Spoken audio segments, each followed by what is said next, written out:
না দেখুন, এরকম জিনিস 108 নম্বর ওয়ার্ডে হয় না। রাজনৈতিক দল তার প্রচার করবে, এটা তো গণতন্ত্রের একটা নিয়ম। এবং বিজেপি এর আগেও প্রার্থী প্রায় 4-5বার এখানে প্রচার করে গেছেন, তারা মিটিং করেছেন, মিছিল করেছেন। এই জিনিস তো কোনোদিন হয়নি। রাত্রিবেলা 12টার পরে ফ্ল্যাগ লাগাচ্ছিলেন বা কেন? আর যদি সত্যি এটা হয়ে থাকে তাহলে আমি বলবো যে এর সঙ্গে তৃণমূলের কোনো সম্পর্ক নেই, স্থানীয় স্তরে কোনো সমস্যা হতে পারে। এবং আমিও চাইবো ওনার মতো উনি যে দাবিটা করছেন যে প্রকৃত দোষীকে খুঁজে বার করে শাস্তি দেওয়া হোক। দক্ষিণ কলকাতা লোকসভা কেন্দ্রের অন্তর্গত আনন্দপুরে পোস্টার ব্যানার লাগানোর সময় বিজেপির নেত্রীর ওপরে হামলার অভিযোগ তৃণমূল আশ্রিত দুষ্কৃতীর বিরুদ্ধে। যেখানে আমরা দাঁড়িয়ে রয়েছি, গতকাল রাত্রি 10:30 থেকে 11টা নাগাদ এখানে এই ঘটনা ঘটেছে বলে অভিযোগ করা হচ্ছে বিজেপির তরফে। যেটা অভিযোগ করা হচ্ছে যে তাদের মণ্ডল প্রেসিডেন্ট তিনি এবং তার কর্মী সমর্থকেরা তারা এখানেই বিভিন্ন জায়গাতে ব্যানার ফেস্টুন লাগাচ্ছিলেন। ঠিক তখনই কিছু তৃণমূল আশ্রিত দুষ্কৃতী তারা বস্তায় করে লাঠি নিয়ে আসে এবং সেই লাঠি বার করে দুজন কর্মীকে মারধর শুরু করে। এবং তারপর যে ব্যানার এখানে লাগানো হয়েছিল, অভিযোগ এটাও যে এই ব্যানার বা পোস্টার সেগুলো ছিঁড়ে দেওয়া হয়েছে।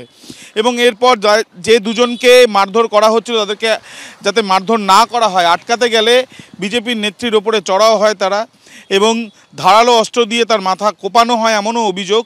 এবং এই অভিযোগের পর, এই ঘটনার পর তার মাথায় 5টি সেলাই পড়েছে। ইতিমধ্যে লিখিতভাবে অভিযোগ হয়েছে আনন্দপুর থানাতে।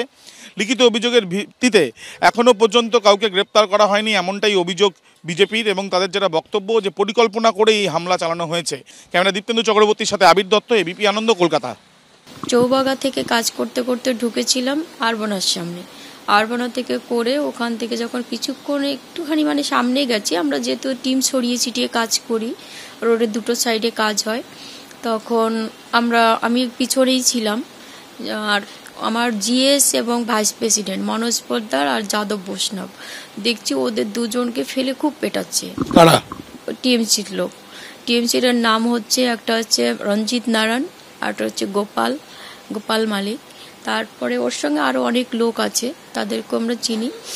তা আমি তখন তাড়াতাড়ি ছুটে গেছি। ছুটে যাওয়ার পরে আমি ওদেরকে বাঁচানোর চেষ্টা করে ওর দেখি স্কুটিটাকেও ভেঙে দেওয়া হচ্ছে, ওর গলার চেনটাকে ছিঁড়ে নিয়ে নিল। তখন আমি ওকে কোনোরকম বাঁচিয়ে বলে আপনি এখান থেকে চলে যান। আমার ধারণা ছিল যে ছেলেদের মারতে পারে, কিন্তু আমি যেহেতু মেয়ে, আমাকে হয়তো কিছু করতে পারবে না।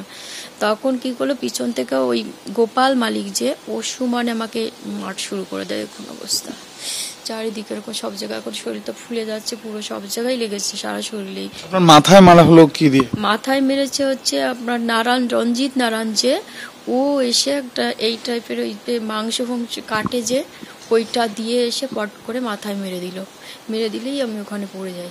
সেই সময় তো আমি বুঝতে পারিনি, যখন দেখছি আমি স্নান হয়ে যাচ্ছি রক্তে, তখন বুঝলাম যে মাথাটা গেছে।